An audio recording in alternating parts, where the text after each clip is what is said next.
Alright guys, so I'm going to go ahead and go over the Hades mod menu again. Now he has done some updates to the actual menu itself and some improvements to it. And this is an ongoing project of his. So I'm going to go ahead and just touch base and take a look at some of the things that are in it, do a basic run through of what to expect, as well as what some of the functions do. I may skip over a few of the items that I know are a little bit buggy. But like I said, this is an ongoing project that he has, and he will continue to improve and add to it as he goes. So go ahead and select your community.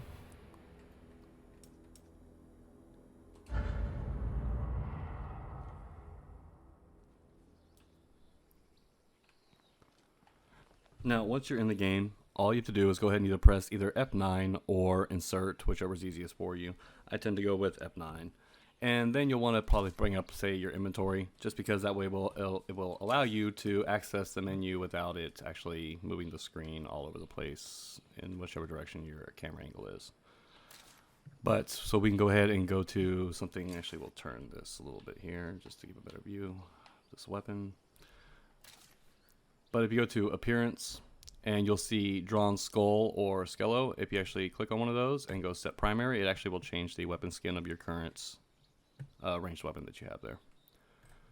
And it's just a small customization that is from him, and it's just a small customization that you can add to it. You can go to Community Cheats.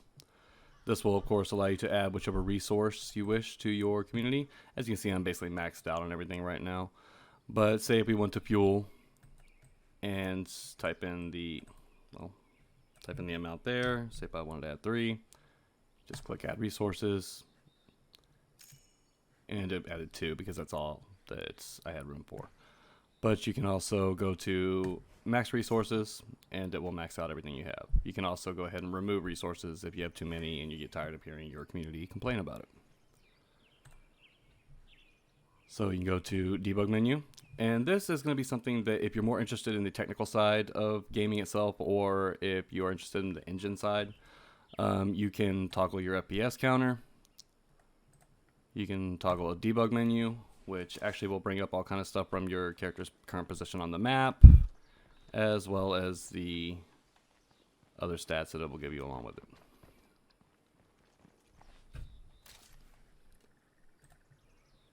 You can toggle the bones of the character. This will show you where the character's aiming at and how they're maneuvering if you were to see them without their actual mesh attached. Fantastic. Same thing goes for the vehicle itself. If you were to get in the vehicle and toggle the vehicle, you would actually see everything from the yaw control to the breakdown of every part of the suspension, the grip of the tires, the force of the vehicle, everything all in one right there.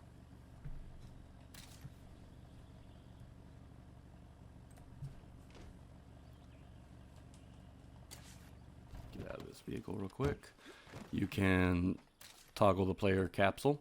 This will show you the actual, basically the interaction box and hit detection box around the character themselves.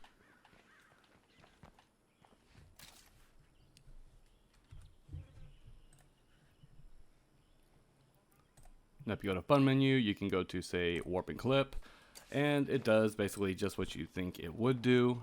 Say, for instance, we will come up to the very top level of this building.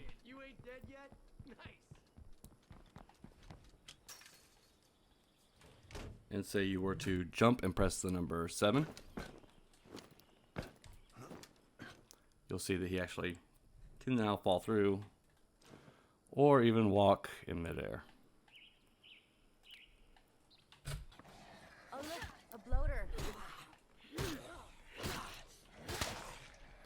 And if you forget to stop him and just fall to the map, if you just wait a second, it actually will respawn you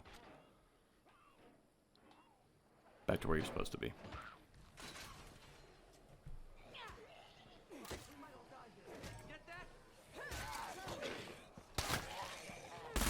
Still the best.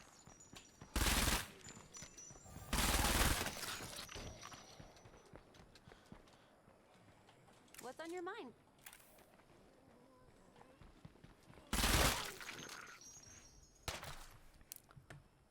Slow-mo aim is pretty self-explanatory. Explosive rounds, if you press F, you can actually go ahead and recruit additional followers. We survived through yet another one of these. Damn, we sure are resilient. And let's see if we can actually locate somebody.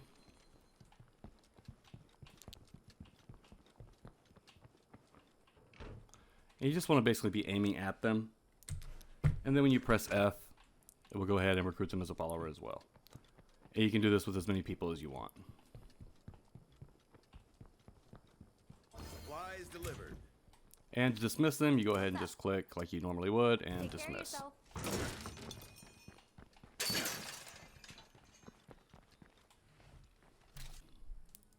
Rucksack loop is something you do want to be a little careful with. It works great if you want to drop, say, supplies to another person or something like that. But it is basically going to go ahead and cycle through all resources and start stockpiling them into your backpack. And once that's full, it will just start dropping them on the ground. So if you click that on, you'll notice there it is. Now where am I gonna put And see, it'll start to just deposit them carry all that over the much. place. So just turn that off whenever you're ready to stop. No room for that. But if you drop too many, it can absolutely start to eat up resources, and you don't want to start lagging out your system or something like that. Flashing player does just that. Will make your player flash in and out of existence, basically. Super speed is something kind of fun to mess around with. If you turn that on and then run, well, good luck to any creature on the planet that wants to catch your character while he's methed up with a side of maybe, I don't know, a little caffeine downer.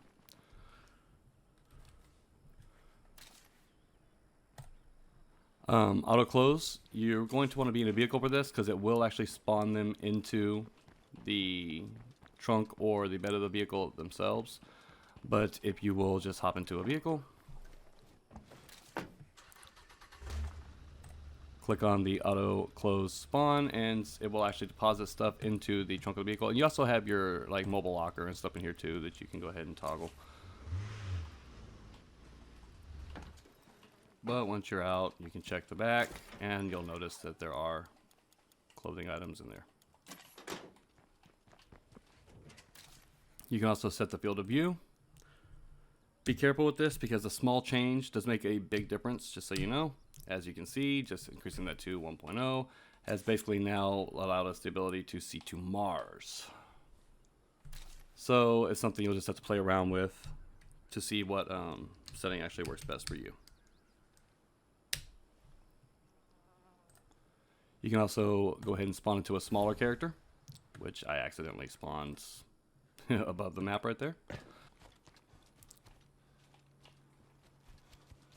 And as you can see, you now have a micro machine version of yourself ready to take on the world. Now, or you can go ahead and spawn as a bigger character. This does tend to float you quite a bit above the map a lot of times, so just be careful using it. Then you can go ahead and select back. Item spawner. This is going to do just what it sounds like it does.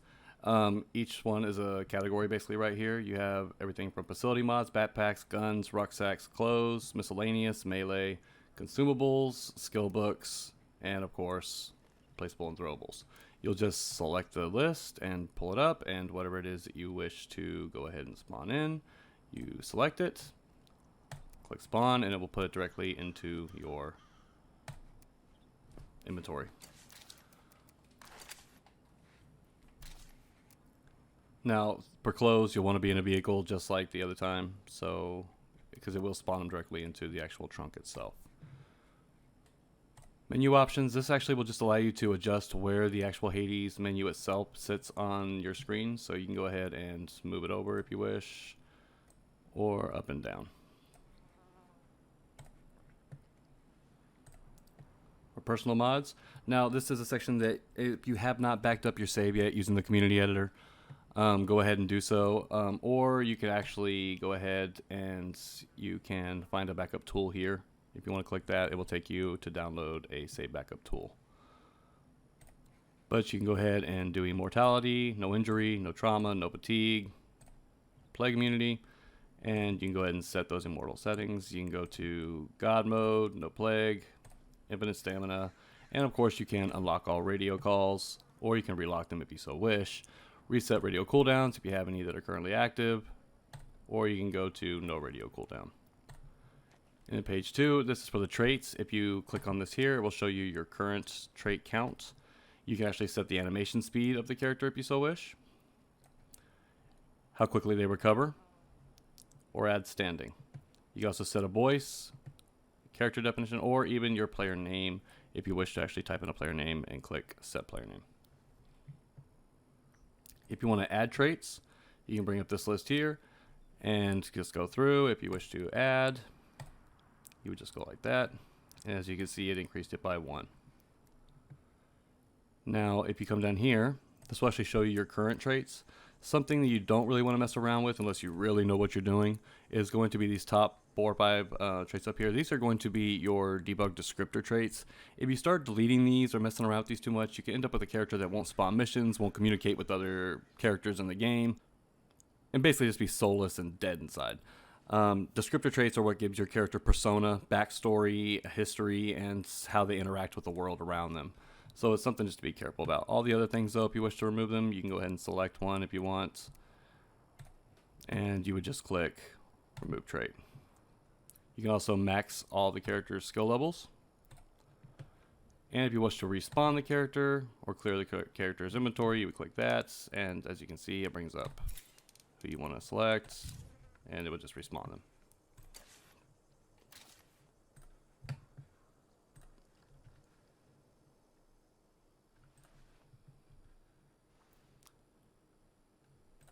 Now, for teleport does work fairly well as long as you don't get too carried away with it.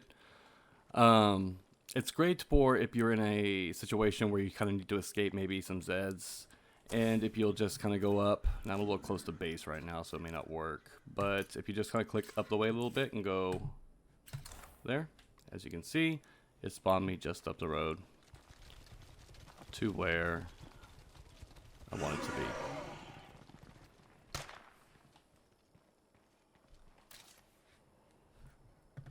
You can also go ahead and select by the offset itself, and Ah, shit, a barrel! get rid of these guys real quick. And that's where your actual location and stuff like that you'll see up here, X, Y, and Z. Those can come in handy if you want to teleport by offset themselves. The vehicle menu will allow you to go ahead and spawn in vehicles. Say if you want the plane, click spawn vehicle. It's just going to drop it on your head, so just be careful of that. Or if you come here, you can actually go to stuff like the Megalodon or the Trouble 4x4, collect and go there, and it will spawn it over here by your base. 420 vehicle speed will make all the vehicles in the game basically ramp up to 100. It's just kind of an over-the-top fun thing to play around with. Just be aware that you can crash vehicles and destroy them fairly easily if you're not careful.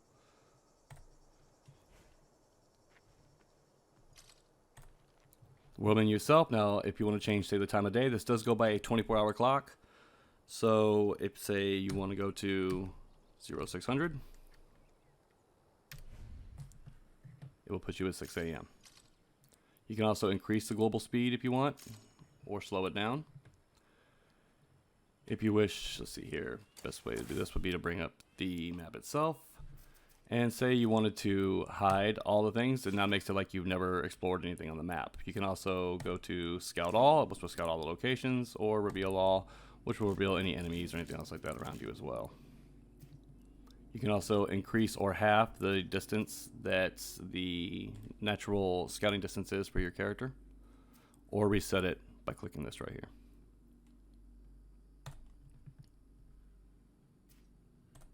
Weapon editor will allow you to edit any weapon that's in your current inventory. So say we wanted to add attachments to this Evo, or no, to the AK-47 here. You can view the attachments that are currently on it,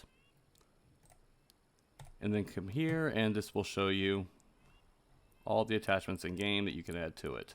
So if you wanted to go with the advanced suppressor, you would just click add attachment, and you can add as many as you want. Come here, and well, it's hard to see it right now.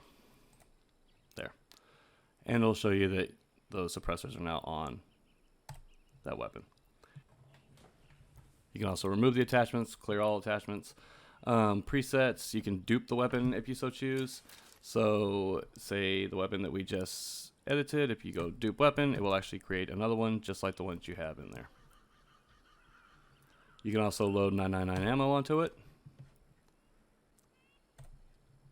as well as unjam, repair, half broken, or break the gun if you so wish for whatever reason. You can also load ammo that you have in your inventory directly into the weapon itself too. You can also max weapon stats and give them infinite range durability.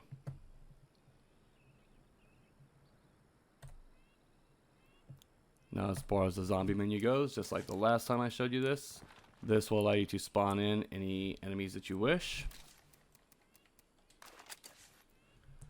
So say we want to spawn in some barrels.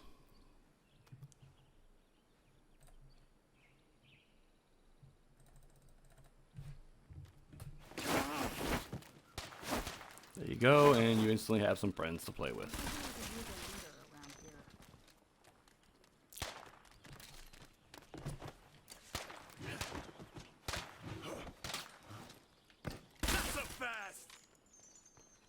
Now, if you're going to play around with the zombie size, just be careful because a small increase does make a big difference. If you make them too large, they do tend to fall through the map and you won't ever see them. But so just play around with these numbers and see what you actually wish to go with. So if you want to make them slightly bigger, we can go ahead and go spawn resize zombie. And that will give you larger barrels.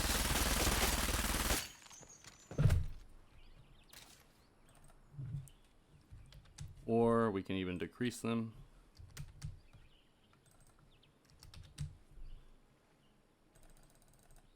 And give you mini barrels.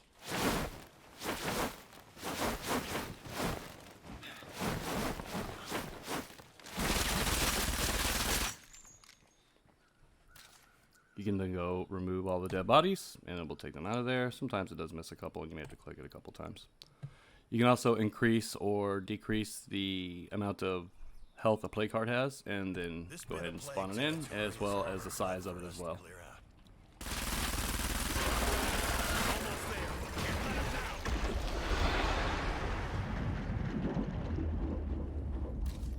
And if you wish to remove those, you just click that.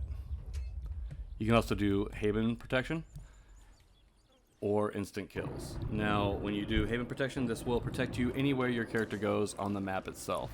So anywhere you go, you will notice that the zombies will already have the green eyes, and they will be basically self-destructing.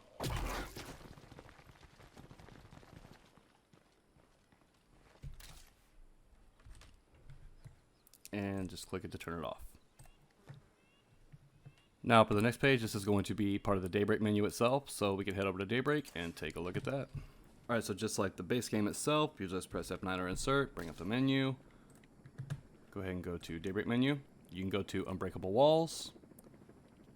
And you can also increase how many people are actually here on your team. So if you wish to have 12 AI members, go ahead and set AI, and it will spawn in 12 of them.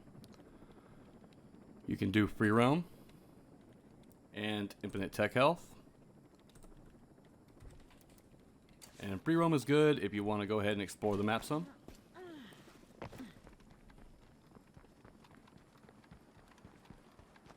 If you actually come this way, you'll have a nice little path just to come outside. You may have to jump over some of the curbs and stuff.